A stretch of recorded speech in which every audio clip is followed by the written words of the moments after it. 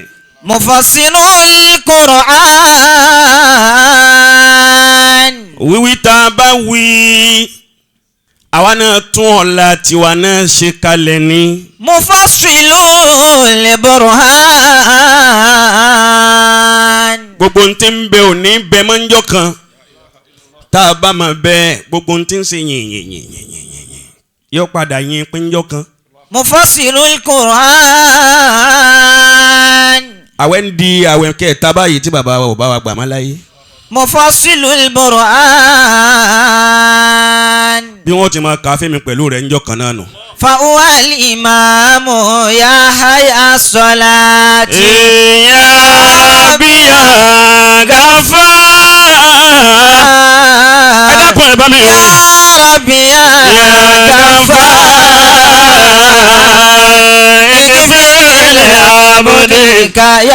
يا صلاة àwa tápà ni máa wí bẹ́ẹ̀ ọlọ́run sì ṣe bàbá mi ọmọ ń bẹ níkàlẹ̀ wọ́n á ní ọ̀gán dàbòdàbò wà á dàbò bìyà. مفصل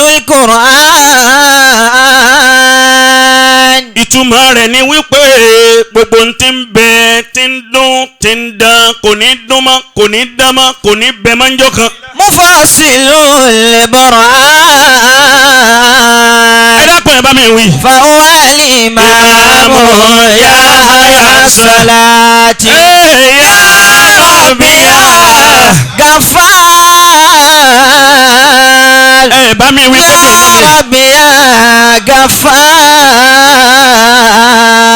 اغفر لعبدك يا صلاة بسم الله قل هو الله. بسم الله الرحمن الرحيم قل هو الله أحد الله الصمد لم يلد ولم يولد ولم يكن له كفوا أحد. mo kí bàbá wa mẹ́yìn mọ́tàbà bàbá wa ọba ìlú Ìlọrin àti gbogbo agbègbè ẹ̀. Salamun alaykum.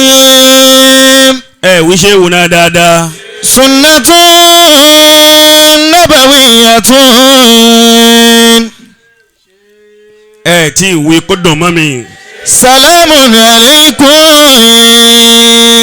ẹ má jẹ́ kí bàbá ó fìl pé àwọn ò sí nílọrin. Sunnatun nabawiyyatun. bá a ti máa kan sára sí bàbá wa ọba Ìlọrin ni ó yẹ sí bẹ́ẹ̀. Sunnatun nabawiyyatun. ọba tí ó fi yín ṣe àtùpà. abẹ́ ọlọ́run pẹ̀lú Ramadan tá a wà ń bẹ̀ yín ọlọ́mọ pa àtùpà bàbá wa Modibo. Ijabatuhu faridun. àwọn èèyàn fẹ́ sàmí fún bàbá mi Modibo àmọ́ wọ́n bízì. Ijabatuhu faridun ala kulli muslimin. ẹni bá fẹ́ oríire ayé àti tàlkìyàmà kó máa ń pariwo Allahu Akbar. Salamun alaykum. ọlọ́run jẹ́ ní bàbá Modibo pẹ́. Sunnatun nabawiyyatun. orin tá a máa fi kí bàbá yóò wù mí kó bá ń fi kí wọn lẹ́kọ̀ọ́ láwà. Jazakallahu ọ̀yá yìí. Rabbul arshi khairan. ó ṣeun. Amadibo marima kulli talibina. Amadibo marima kulli tal. Wa miftahu nada. wà níbi tó ń nàdá. owó ra ni. Wa miftahu nada kulli baraya. Amadibo anta fakharu salihina. Amadibo anta fakharu salihina. Amadibo Amadibo Amadibo Amadibo Amadibo. Amadibo. ẹ bàbá ń wá àṣírí ẹwà mi ọ̀dọ̀ bàbá mi Mádìbò ló wà. Amadibo anta fakharu salihina. Mádìbò anta fakharu salihina. ìfi bàbá mi Mádìbò ìfi kí Alhaji wa Abdulrazak. Wọ́n mi fi táwọn nùdá mi ní wọlé bọ̀rọ̀ yá. táyítáyín Níbi táwọn nùdá. ọ̀rẹ́ kì í yọ̀rẹ́ bàbá mi ṣe wa Abdulrazak. Níbi táwọn nùdá mi ní wọlé bọ̀rọ̀ yá. Amadibo anta fakharu li awwalina. Amadibo anta fakharu salihina. mo fi bàbá mi Mádìbò mo fi kí bàbá wa Alhaji wa Abdulrazak. Amadibo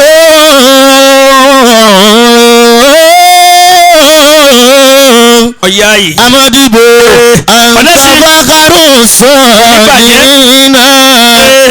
Amadibo anta fakharu salihina. mo fi bàbá wa Mádìbò mo fi kí Alhaji wa ẹni Ọlọ́run. Salamun alaykum. ó ṣe bí olówó ó ṣe bí ọba ó ṣàfà ó ṣe sàmárì. Ya khiyar min alwara. bàbá wa Alhaji wa Abdulhakimi Ya khiyar min alwara. látàbújá náà ni wọ́n ti dé láàárọ̀ yìí. Ya khiyar min alwara. anadi ń sọ lẹ́ẹ̀kan ńgbà tí wọ́n ń fa kéwú wọ́n ní àáfàá làwọn ni. Ya khiyar min alwara. àfáà ni wọ́n gbogbo nǹkan ni wọ́n gbogbo nǹkan ní ti dáadáa. Ta'ishuna madama. ọba tó fi ń ṣe ọ̀ṣọ́ fún wa ikú òjijì Ọlọ́run ò ní fi kò ní fi pa yín. Ta'ishuna madama zamanu ilalhuli. mo kí Alhaji wa Ọ̀lẹ́sìn Salamun alaykum. látàbújá Salamun alaykum.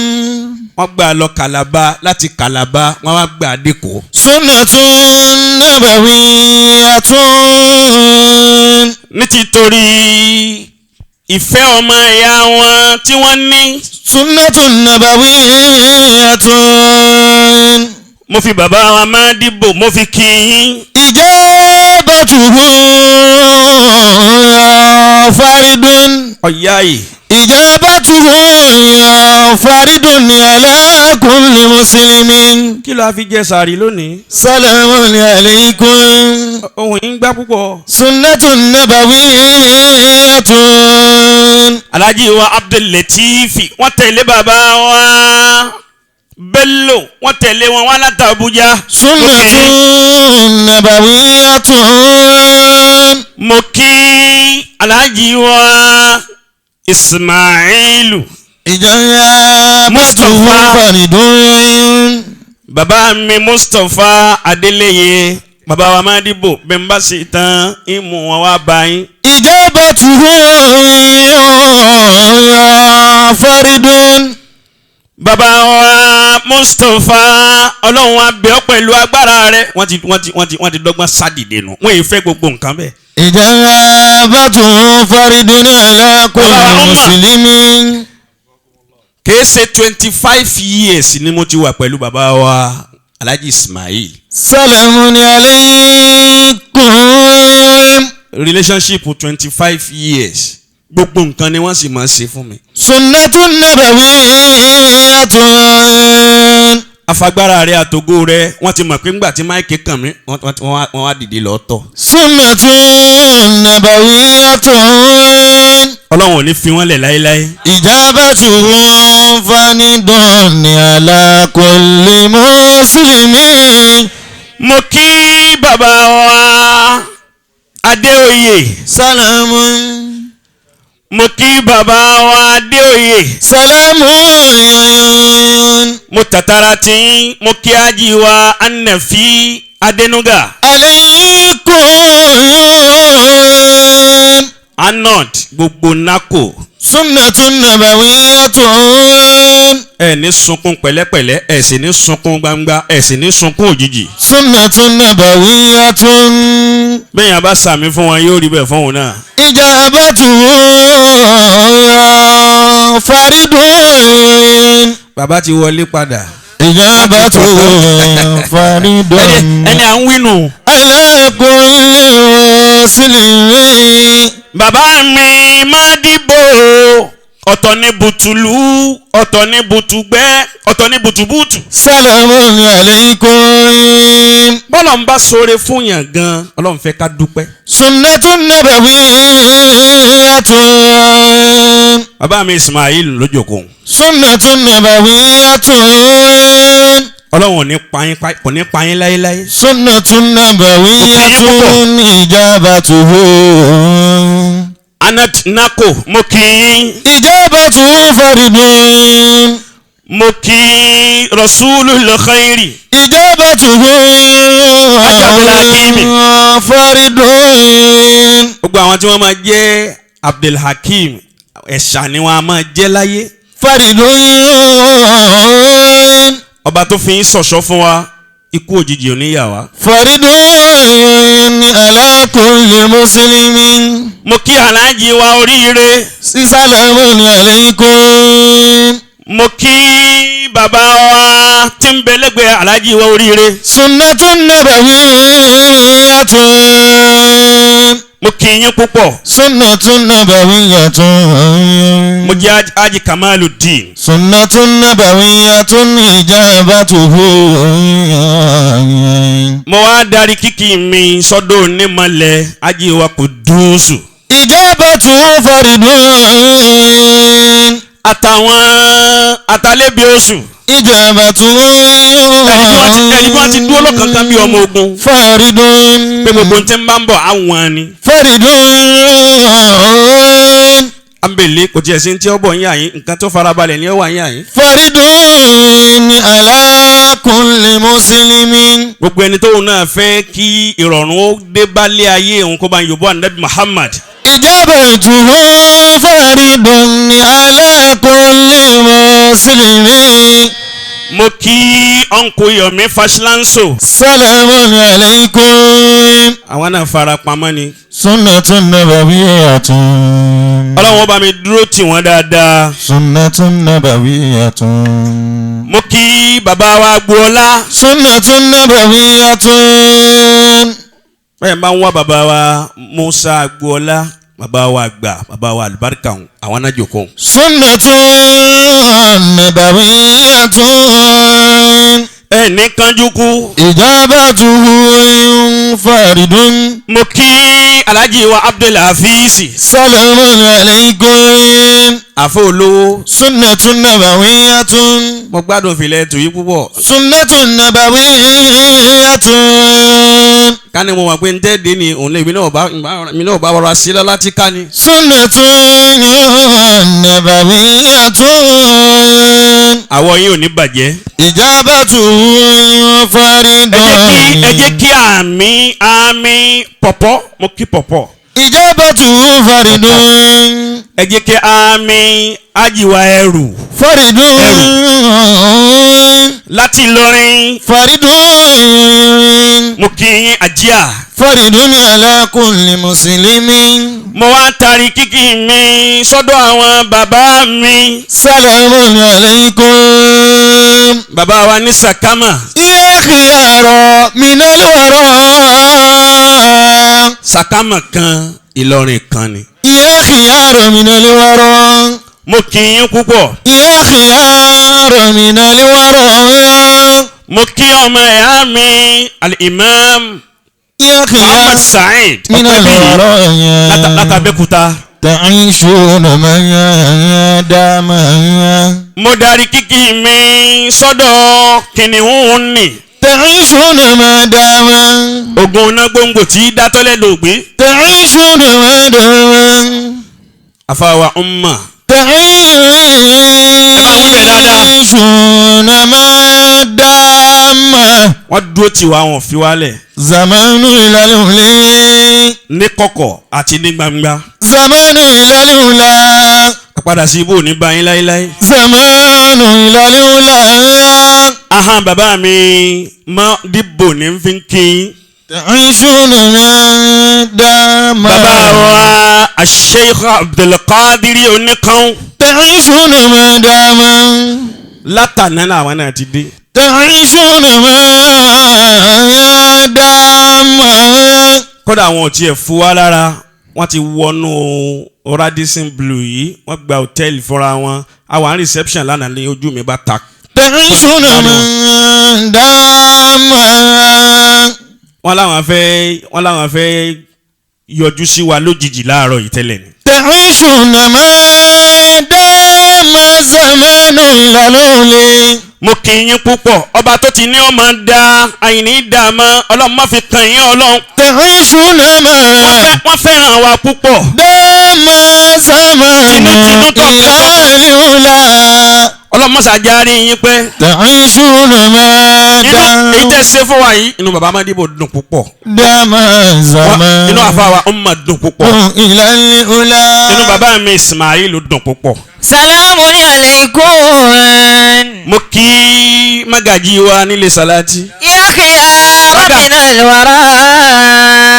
Magaji ọ̀dọ́ ni o kì í ṣe Magaji ti bàbá Sukura o. Ya khiyara min alwaran. àwọn bàbá gáwọn máa wá ní àtọ̀ ọlọ́jẹ Magaji lẹ́kọ̀ọ́. Ya khiyara min alwaran.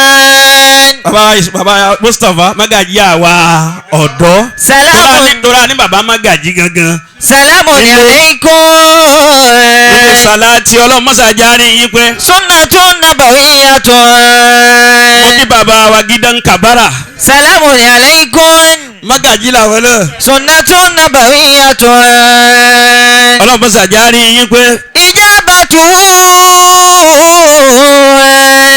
mo tàtàrà gbogbo àwọn bàbá mo kí ẹ̀yin ìyá mi ó débẹ̀ ó dẹ̀rọ̀ mo fi ìyá mi àgbà ìyá mi màmá Allahu hayataha. mo fi wọ́n kí gbogbo ẹ̀yin obìnrin. Salamu alaykum. àwọn náà ń bẹ láàrin wa. Sunnatun nabawiyyatun. ọba tó ti ṣe yín ní irinṣẹ́ ìdùnnú fún wa ọlọ́run ò ní ṣe yín ní irinṣẹ́ ìbànújẹ́ fún wa. Sunnatun nabawiyyatun. mo kí ọkùnrin mo kí obìnrin mo kí ọmọdé mo kí àgbàlagbà bó ti yẹ kí n kí gbogbo jàmọ́ nù ni torí ìfẹ́ ló ń kálukú fi wá.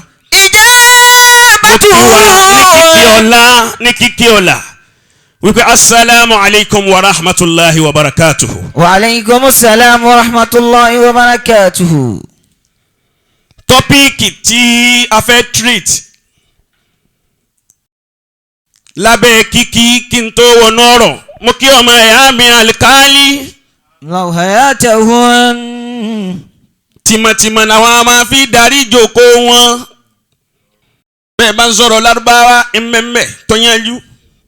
bẹ́ẹ̀ bá ń sọ̀rọ̀ ìbò ìmẹ̀mẹ̀ tọ́yánjú. bẹ́ẹ̀ bá ń sọ̀rọ̀ tápà ìmẹ̀mẹ̀ tọ́yánjú. bẹ́ẹ̀ bá tó wá ń sọ̀rọ̀ fúlàní torí fúlàní ni wọ́n. bàbá ọba àdúrà iná sì ń bẹ́ ń kalẹ̀ yìí. Wallahu gbogbo ẹ̀ ń bẹ̀ mẹ́ tọ́yánjú. àsìkí náà wà ń bẹ̀ mẹ́ tọ́yánjú. èèyàn lè ní gbogbo ẹ̀ kọ́ máa wà sásìkí. wọ́n máa lẹ̀ kọ́ máa kí ni. Allah. kí okun yìí ó máa gbé àyín.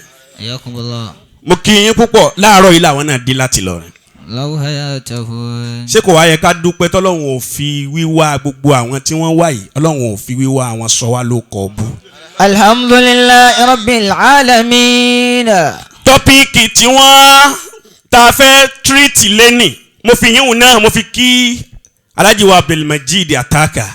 Allahu hayatahu. ọlọ́run bá wa darí wọn padà dáadáa s'Abuja. Àmín. àti gbogbo àwọn tí gbogbo àwọn tá a rìnrìn àjò náà àtàwọn tí ó lọ Àbújá àtàwọn tí ó lọ Ìlọrin àtàwọn tí ó tún lọ lé náà l'Ékòó. Àmín. ọlọ́run mọ́sá bá wa ṣe bẹ́ẹ̀. Àmín. wọ́n ní ma ba'da al-maut kí ni ń bẹ lẹ́yìn ikú. Allah ma ba'da al-maut. òǹkálùkù a máa ní lẹ́yìn ikú náà ni. ọpẹ́ ìta kọ́kọ́ dúfọ́ lọ́hùn ni pé lọ́dún tó lọ àwa náà mọ irú bí a wà àmọ́ lọ́wọ́n ọba ó yé mi ó yé wọ́ ó yé gbogbo wa ó ní a máa bẹ láyé ó ní a máa bẹ láyé lónìí. yamutu. bọ́ ọ bá mọ̀ pé ó tọ́pẹ́ ó jọ pẹ́ lọ sọ pé alhamdulilayi. alhamdulillahi. ẹni kí amiru nìjẹ́ ṣe ọmọ wọlé. law ayatahun. iṣẹ́ tí ń ṣe yìí amiru jésì ló yẹ kó ṣe. lamallahu ayatahun. ẹ bá ń wí bẹ̀rẹ̀ dáadáa. adamallahu ayatahu wa dawlatahu. bàbá máa dìbò ní.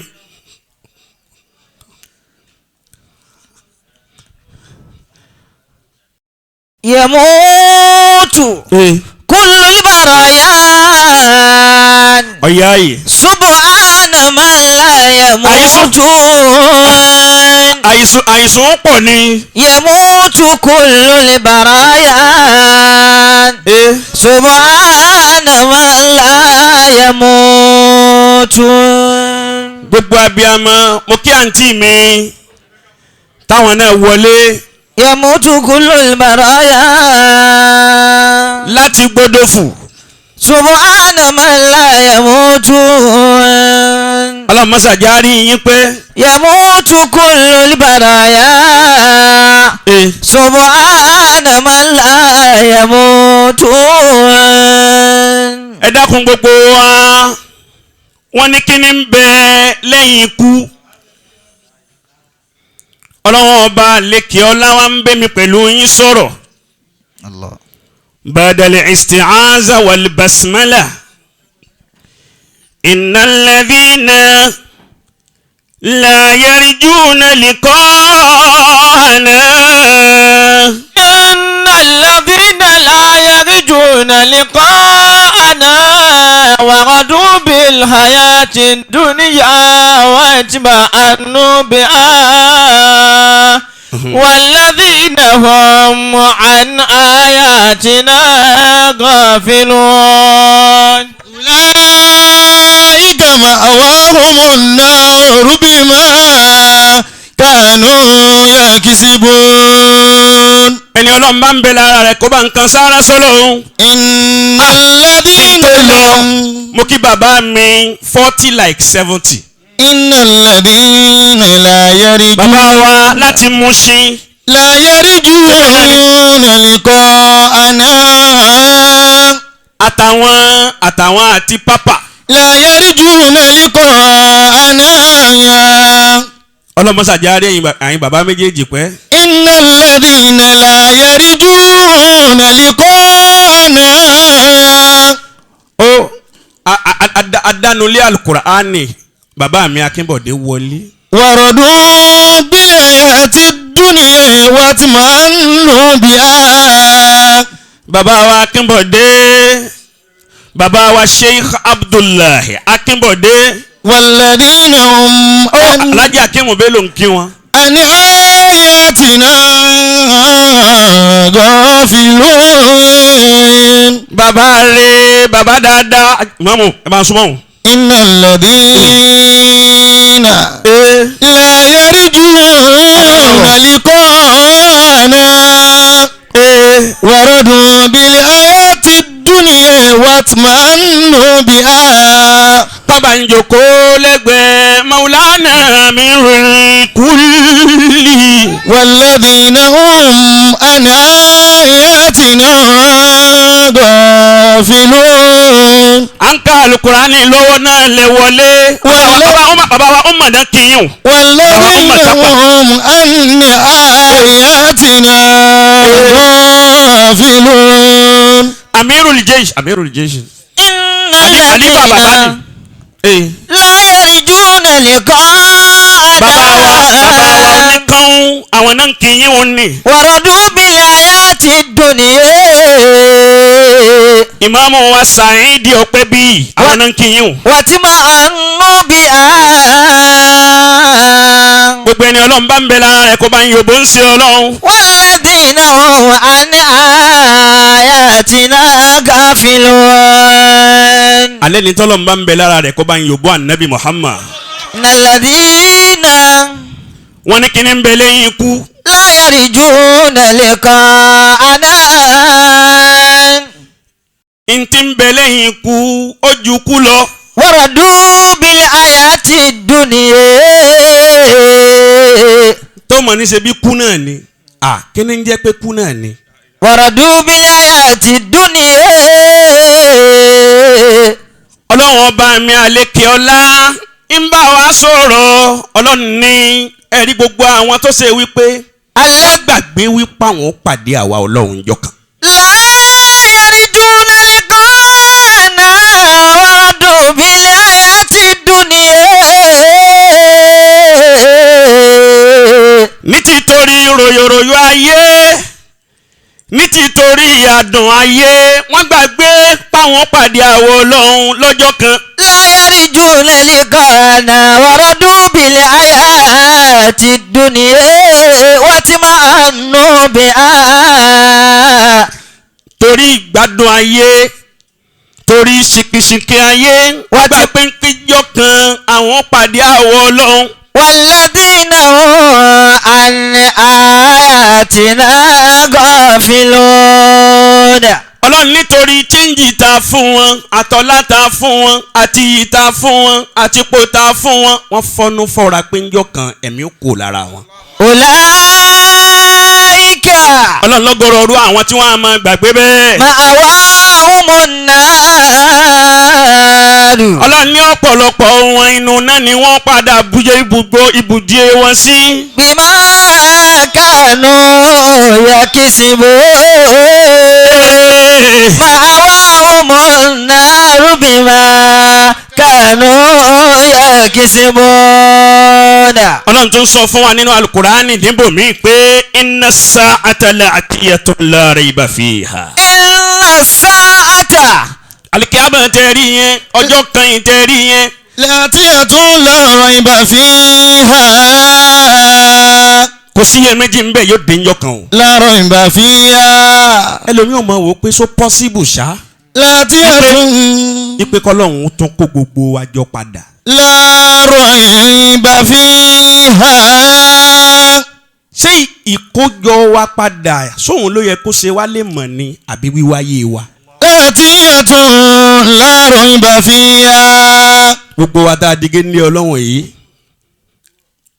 a ti wà ní bàràdì rí kí bàbá àtìyá ìríra wọn dépò tí ó doyún. la'atiyatun la rayba fiha. èyí tó yẹ kó ṣe ni lè mọ̀ ni wípé nígbà tó wá doyún a máa yọ etí a máa yọ imú a máa yọ ẹnu a máa yọ ọwọ́ a máa yọ ọkàn a máa yọ ẹsẹ̀ títí tí ó fi di ẹ̀dá sínú. ìyá ó ṣẹ̀ṣẹ̀ wá bí gbogbo wa yìí láti gbénú ìyá rí. inna sa'ata ńgbà wá gbénú ìyá ó di pé wọ́n bí wa sáyé. la'atiyatun la rayba fiha. pẹ̀lú bíbí wa sáyé tí wọ́n bí wa sáyé bẹ́ẹ̀mi ti rákò níwọ̀n náà rákò. walakin akthara an-nas. bẹ́ẹ̀mi tí wọ́n ti fa mi ń tẹ̀tẹ̀ bẹ́ẹ̀ níwọ̀n náà wọ́n fa ọ̀ ń tẹ̀tẹ̀. àwa ń bọ̀ bẹ́ẹ̀ títí àfi di géńdé ọlọ́run. ǹjẹ́ yẹn lè mọ̀ pé bá a ti rí yìí inú ìyá kan la ti jáde lánàá. inna sa'ata tẹ́lẹ̀ pé yóò máa dààmú làákàyè pé èmi tí mo handsome báyìí wọ́n tó handsome tó fine tó ṣe gbogbo ẹ̀ tó ń control gbogbo nǹkan abẹ́ obìnrin kan ló sì ti jáde. sẹ́yìn òun ló yẹ kó ṣe nílé mọ̀ ni àbí èyí tọ́lọ́run tó sọ pé òun ó tún kó gbogbo wa jọ padà ní alikiyama. la'atiyatun la rayba fiha. gbogbo ẹni tí bá ń ṣe yẹn méjì lórí rẹ̀ ìyà ọlọ́run yóò máa bẹ fún. walakinna akthara an-nasi la yu'minun. àmọ́ àwọn èèyàn ò ní gbàgbọ́ pé ọjọ́ náà ń bẹ ọjọ́ wo ni òun náà lọ́jọ́ alikiyama. akthara an-nasi la ọjọ́ wo ni ọjọ́ alikiyama. yu'minun. yawma yafiru al-mar'u min akhihi. يوم يفر المرء من أخيه وأمه وأبيه wa sahibatihi wa banihi. لكل امرئ يومئذ شأن يغنيه. ẹni ọlọ́run bá ṣẹ́kù sára rẹ̀ kó pariwo ọlọ́run. يوم يفر المرء من أخيه oníkíní ń bẹ lẹ́yìn ikú sàárè ní ń bẹ lẹ́yìn ikú gbogbo ilé rẹ yóò di ilé onílé. Yafirru al-mar'u. farabalẹ̀. Iyakumullah. àtòwó rẹ àti iyì rẹ àti ipò rẹ àti mọ́tò rẹ àti ọlá rẹ gbogbo yóò di tẹlòmíì njọ́ kan. Yawma yafirru al-mar'u min akhihi. bàbá wa oníkan yóò wá di ẹni tí yóò máa bọ̀ tílé o máa rọ́ wọn wá ní ẹgbókù jáde. Wa ummihi wa abihi. òkú náà ni wá òkú ni wá. Wa ummihi wa abihi. àbí ta ni mẹ́yìn àyín tí ì sòkú. Wa ummihi wa abihi. bí ọdún mẹ́ta mo fi sọ lẹ́ẹ̀kan àbáwá mi rò jẹ́ wá sí kẹta ni tí wọ́n ṣe mọ́ fún wa láyé bẹ́ẹ̀ mi pẹ̀lú rẹ̀ náà ti ní sínbẹ̀ mọ́ njọ́ kan.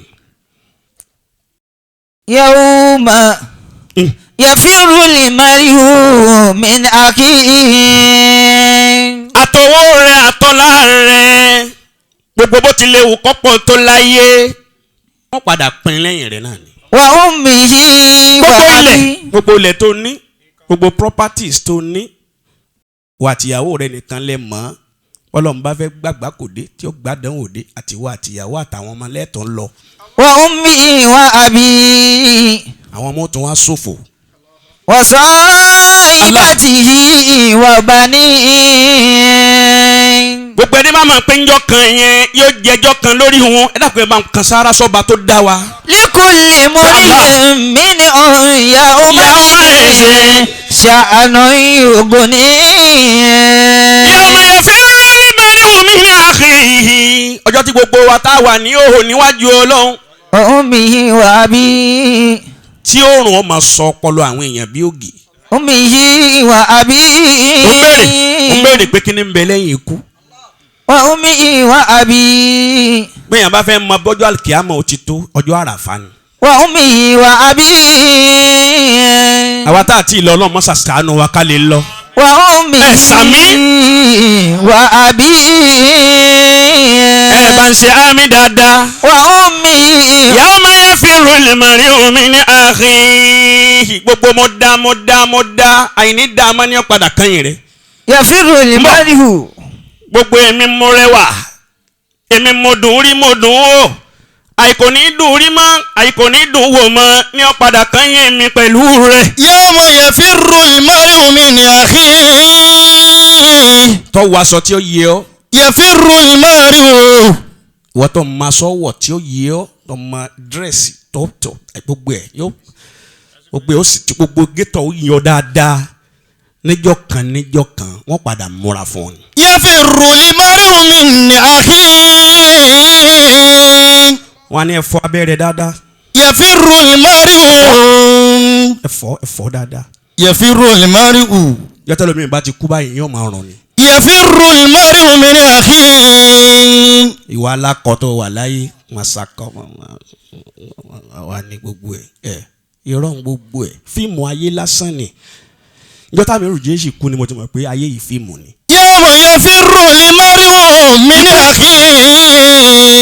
ikú èèyàn bà mí lẹ́rù bẹ́ẹ̀ rí láyé. yafirru àṣé wọn kú a sì sọ̀rọ̀ nídàájí a sì sọ̀rọ̀ ló kọ̀la. yafirru al-mar'u min akhihi. ni wọ́n ti túfọ̀ èmi pẹ̀lú rẹ̀ náà njọ́ kan. wa ummihi wa abihi. gbogbo lílọ bíbọ̀ tó bá yá kò ní sí lílọ bíbọ̀ kankan mọ́.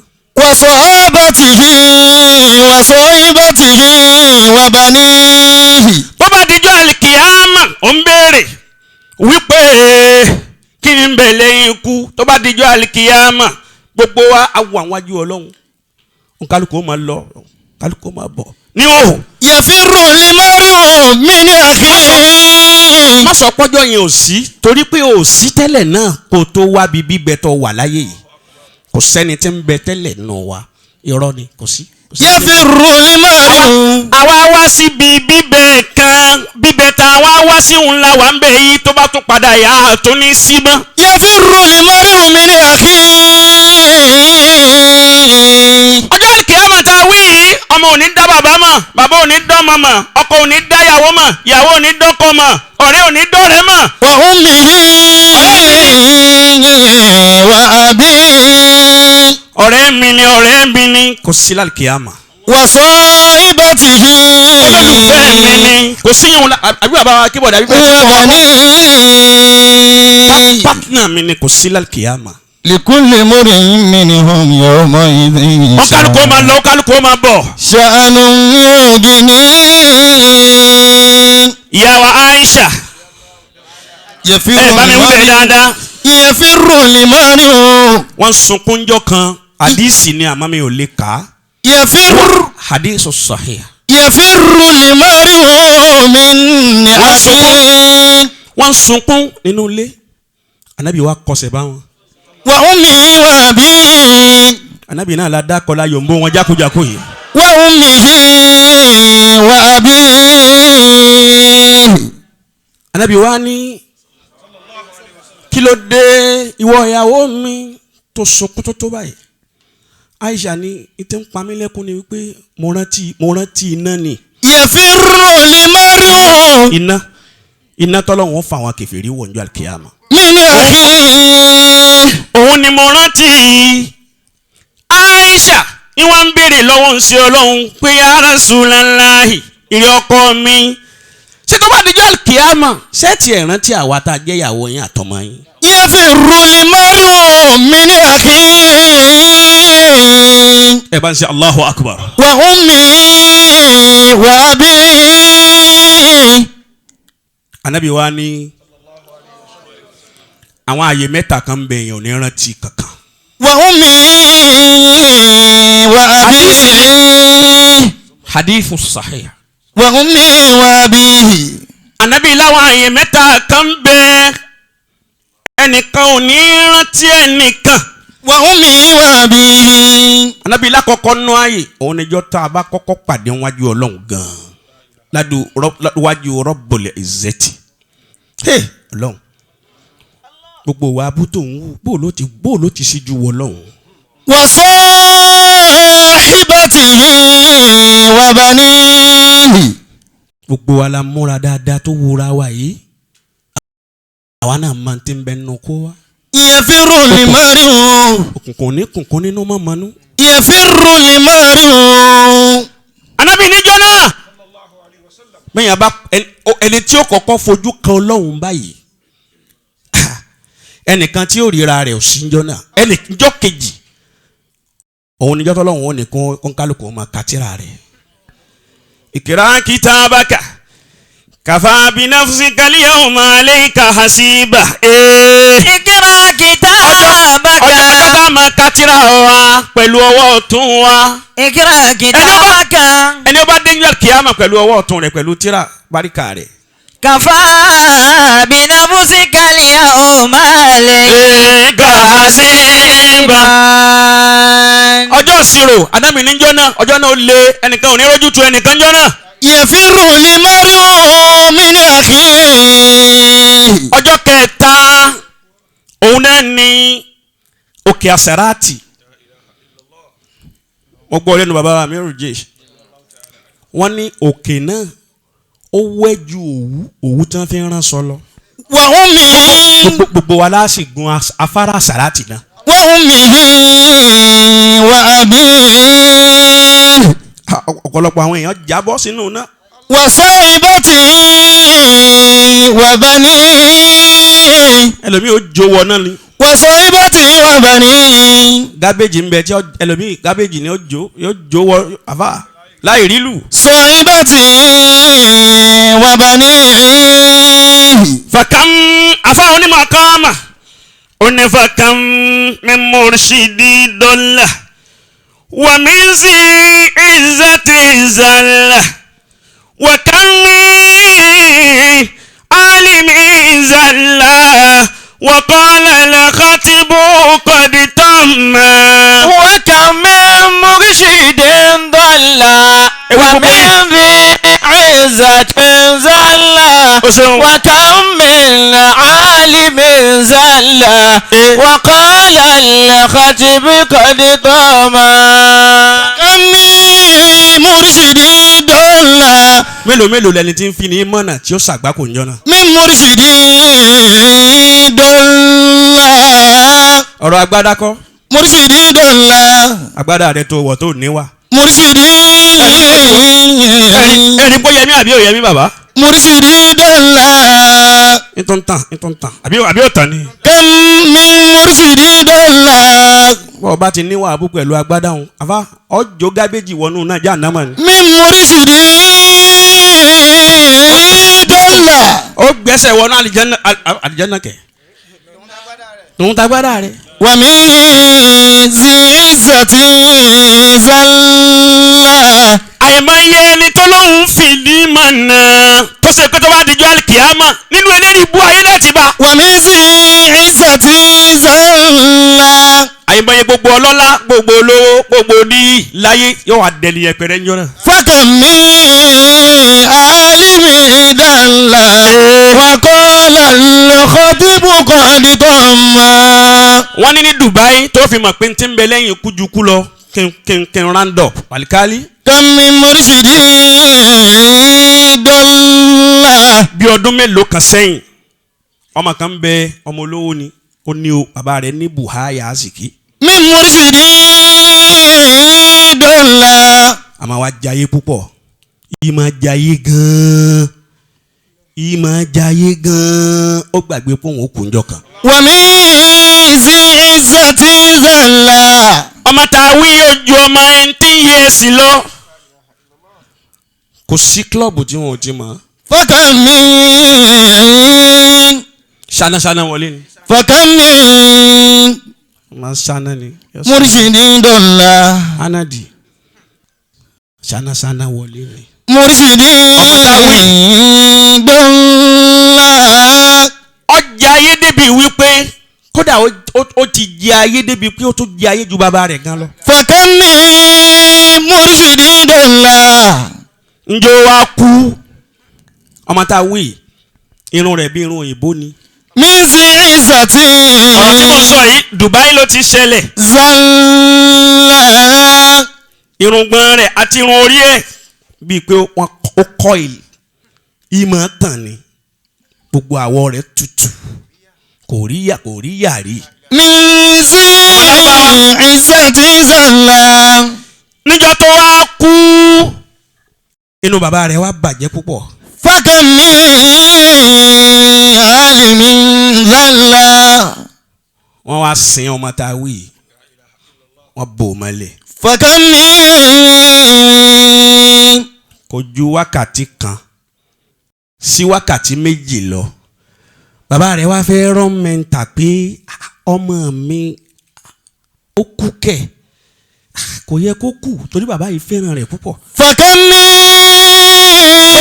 so possible kó kú ṣá. مرشد دلا ó ní ẹ dákun ẹ bá ń pe àwọn tí wọ́n ń sin ọmọ òun ẹ bá ń pe wọ́n wá ẹ wá wú òkú rẹ̀ jáde. ومن ذي عزة زلا ọ̀rọ̀ eléyìí kìí ṣe ọ̀rọ̀ eré ahọ́n o ọ̀rọ̀ tó ṣẹlẹ̀ ni o. ذي عزة kìí ṣe gbà yá nàbì Musa o. زلا bàbá wa Akeem Bello bàbá wọ́n ní kìí ṣe gbà yá nàbì Musa. فكم من ayé tá a wà yìí gan ni kìí ọ̀rọ̀ tí mo sọ yóò ti ju 10 years lọ. فكم من عالم زلا وقال الخطيب قد ضم wọ́n á ní kí wọ́n pè é ọlọ́run má dààmú wa. كم من ẹ sàmí مرشد ẹ láwọn èèyàn ti sàmí jákujáku. مرشد دلا ọlọ́run má dààmú wa. مرشد àkóbá àdábá ọ̀rọ̀ ọlọ́rọ̀ tí gbé ní wẹ̀wọ̀n tí gbé ní sàgbákò ọlọ́run má jà bá wọn mọ́. فكم من مرشد دلا ẹ sàmí dáadáa. ومن ذي عزة àwọn ọ̀rọ̀ bú tí máa mú ní wọná ọ̀rọ̀ náà ló sọ tí ó mú ọ wọná. ذي عزة زلا wọ́n kàn sọ ni ò ní mọ̀ pé o ti sọ̀sọ́kúsọ. ذي عزة yóò sì bí ọlọ́run ní ọlọ́run ní ẹ sọ́dọ̀ ọmọ náà. ذي عزة زلا àkóbá àdábá ọlọ́run má jà sórí sí. فكم من ẹnìkan sọ fún mi níjẹta bàbá wa Ismail bàbá mi Ismail Alhaji Ismail Mustapha Adeleye, I love you so much, sir. فكم من مرشد ضل. Bàbá wa Bello ó ti yé yín kóòdì ń yé yín. من مرشد ضل. Ó ní èèyàn òun kan ládùúgbò ni o ló bá gbé mọ́tò òun lọ wájú kan bẹ́ẹ̀ òun ni ló bá gbé mọ́tò ó bá help ẹ̀ wọ́n rìn díẹ̀ kejì ju 10 minutes lọ ẹni ó gbé mọ́tò bó ti kú sínú mọ́tò rẹ̀ nù. ومن ذي عزة زل. àṣàmì pé ọlọ́run mọ̀jà sóore ṣe mọ̀jà ara kó bá mọ̀jà ara dàbá ẹ̀sàmì wìtìwìtì. ذي عزة زل. gbogbo ẹni tí ń bẹ ní àyín lónìí tí ò fẹ́ fojú sunkún ara rẹ̀ àti kó sì fojú sunkún ọmọ kó ní Allah. فكم من عالم ضل. ó ní kí wọ́n bá òun wo òkun yẹn jáde òun fẹ́ mọ̀rú kú o ló pa ọmọ òun. فكم ẹ lọ pé gbogbo dókítà ayé wá fún mi. مرشد ضل. owó ń bẹ tá a mọ́kọ́bọ̀ ń bí ìyá ṣe pé òsì ní jẹ́ bẹ́ẹ̀. مرشد ضل. ta ló mọ́kọ́bọ̀ ń bí ìyá ṣe pé òsì ní jẹ́ bẹ́ẹ̀. من ذي عزة زل. ó ní ẹ̀rọ ó ní wọ́n wá pe àwọn tí wọ́n wú sàárè wa. wọ́n wá wú sàárè yẹn bàbá wa Bello bàbá mi máa dìbò bí wọ́n ti wú sàárè yẹn ọmọ tí wọ́n sin tí ò tí ì ju wákàtí kan àbọ̀ lọ ó sì ti darúgbó lójijì. ومن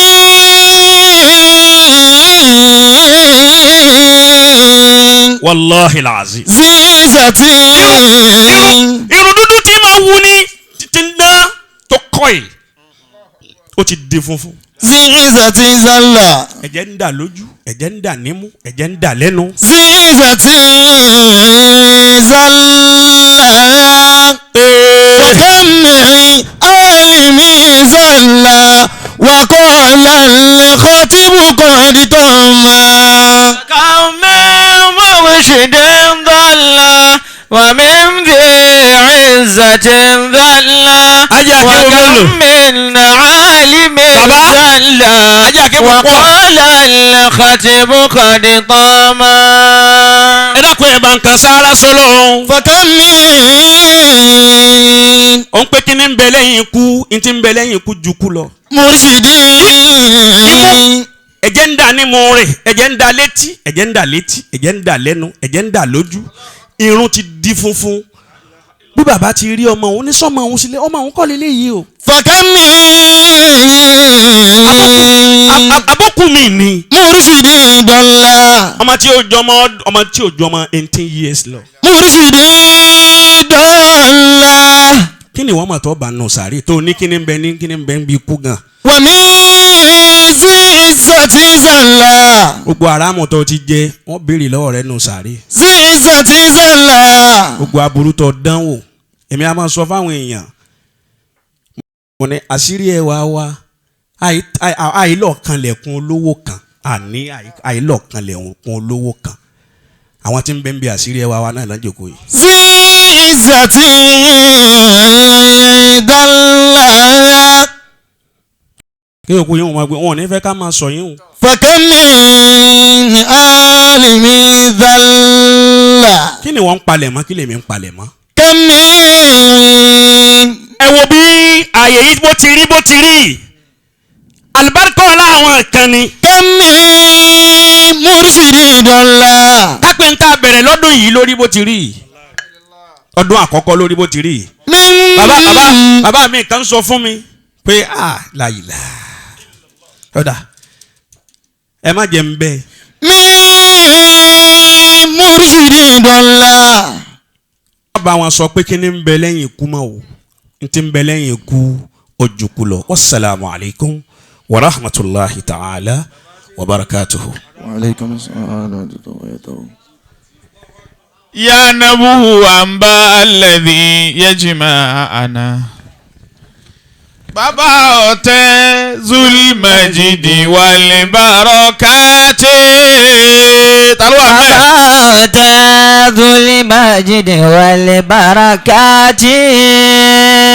wa huwa al-aminu wa yartaki min hubbi به مبين بالشيخ والإخلاص بالنيات بالشيخ والإخلاص بالنيات وبعد يا سلسلة لا ينعصر إني قلبت فانتصر فبعث على أعدائنا شوطا عذاب ما أصر أزازنا لا ينعزم إني قلبت فانتصر فبعث على أعدائنا صوتا عذاب ما أصر.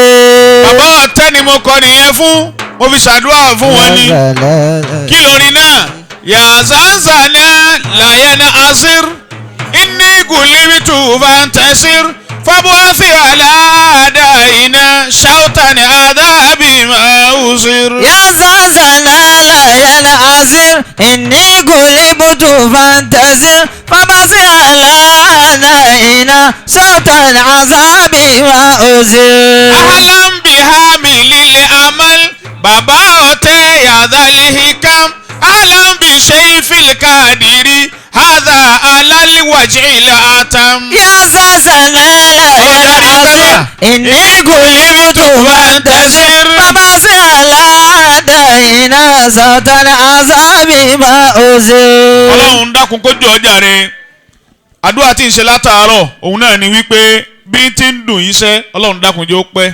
آمين bí tí ń dùn yín ọlọ́run dákun jẹ́ ó pẹ́ آمين albakola ná Muhammad lọ́dọ̀ ọlọ́run. الله عليه وسلم.